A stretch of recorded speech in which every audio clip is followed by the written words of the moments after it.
I'm Michael Lettman. We will be talking about autism from my perspective. Michael, you had a couple of reasons why you wanted to do this video to help people. Why is it that you wanted to do this? That I can answer. I want to show you teachers that it's okay to be with autistic people. Don't blame you. They can be hard, especially me. I mean, stubborn, a nuisance, be too much. I don't blame you. And at some point, you teachers have to be assigned to an autistic person. You have to go on the school bus with them. I've seen that many times. So, I want to show you guys that it's okay to be with autistic people, even they can be too much. It's part of your job. Try to be with them and you'll be okay, even if it's hard.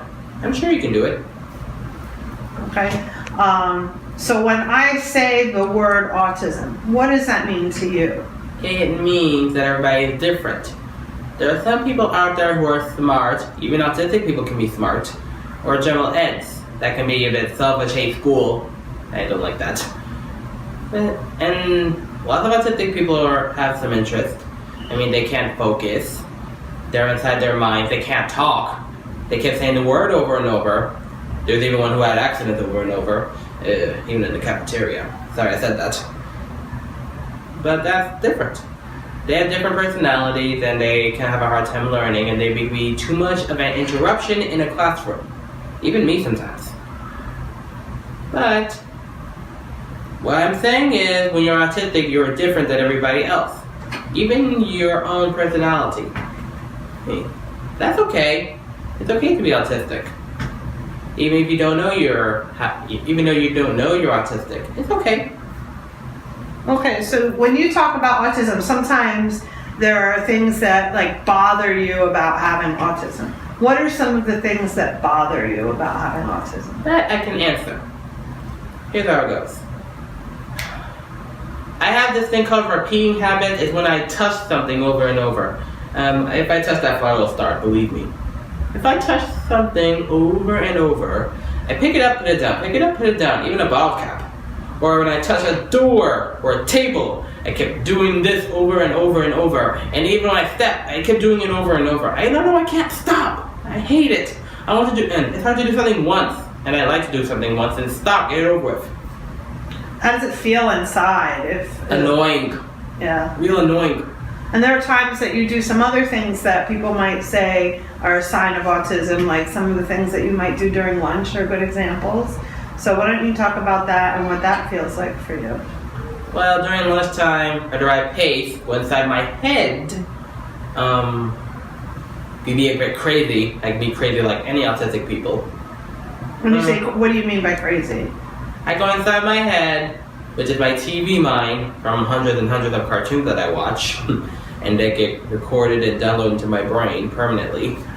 I tend to mimic them and be a bit crazy about them. I mean, I could be crazy and go be a bit loud, and I only snap out of it when someone snaps me out of it, like, Michael, wah! And I snap out of it.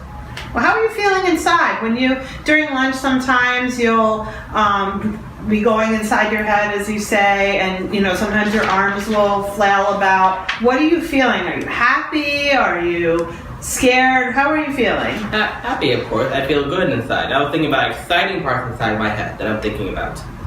Okay, and what about when you go into the hallway? You pace. How does that feel? I'm inside my head on autopilot. Well, not autopilot, my bad. I mean, I'm inside my head walking back and forth thinking about things that are inside my head. I even ponder. Pondering takes a long time for me. I ponder a lot inside my head and pace back and forth thinking about it. So is it helpful to you to pace back and forth? Yeah, I like walking. That's the thing. That's my personality. I like walking. I even walked that 20 blocks before when I went on a trip. Mm-hmm. So is it something that we don't stop you from doing that during lunch? Is that the right decision? You guys don't stop me if I pace in the hallway. Maybe that's not okay because you guys don't want me in the hallway much sometimes. But well, what I mean is for you, is that helpful to give you that time so that you can walk back and forth? Yeah. If we were to stop you, how would you feel? A little disappointed. Yeah. And you're not hurting anybody? No. Right. Okay. Okay, so what are some of the things that you like about having autism?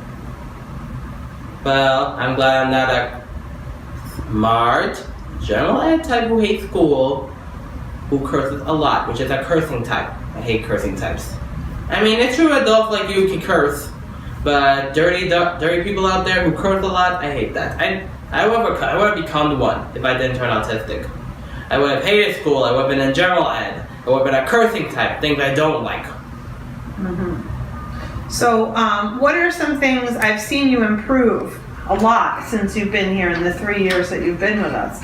What are some of the things, just little tips, nothing major just now, because we'll talk about that in other episodes. What are some things that have helped you to work on some of the things that have bothered you? Well, things that cheered me up, going to people I care about, like my teachers, they help me a lot. As I was saying, how can I point this out? It appears that, what was I going to say?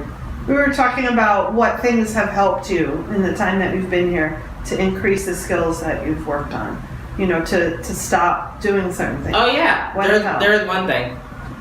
The teachers I care about give me advice of how I need to focus, of how I can change my behavior. It is hard for me. It's hard for me to focus, that is true, and change my behavior, but sometimes I can't stop myself. I tend to stay the way I am. What helped you get better though? You've gotten better. What are the things that have helped you? Well, sometimes you have someone be with me for a while, that's true. That does work. And we try to talk, have conversations before I tend to get crazy more and not listen. Okay. Good answers. Anything else about that? After that, then I'd just like you to give your final statement for the first episode. Two things. One, it was nice to get help when you have a problem. That's how I try to get over my behavior. And second, for my final statement, with all you autistic people out there who are different, I hope you teachers try your best to be with them even they can be hard. Because this guy who's autistic named Michael Lettman, he's trying his best to change for everybody so he can have a good future. That's all.